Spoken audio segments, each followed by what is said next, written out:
حضرت حکیم الامت مولانا اشرف صاحب تھانوی قدس اللہ تعالی سرہ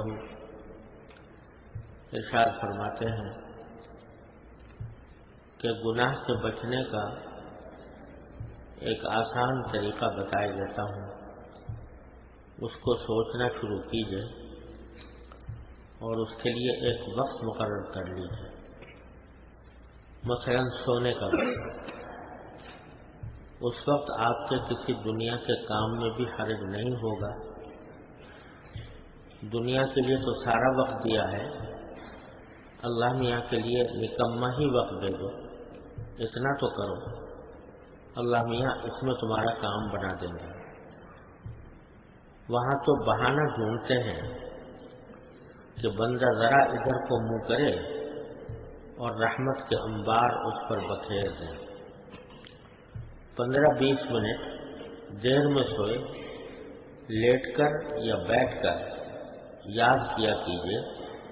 کہ آج کیا کیا گناہ کیے،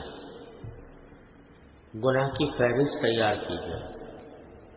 پھر دل میں خیال جمائیے گویا میدان قیامت موجود ہے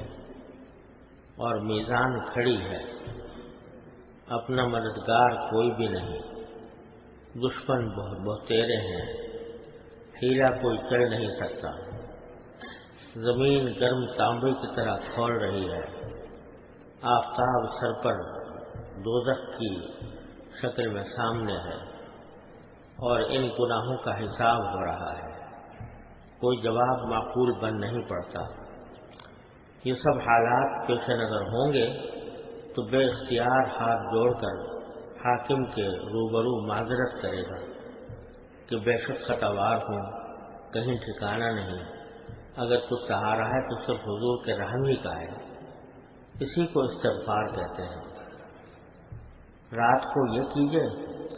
پھر صبح اٹھ کر یاد رکھیے کہ کل فلاں فلاں گناہ کیے تھے اور رات ان سے استغفار اور عہد کیا ہے،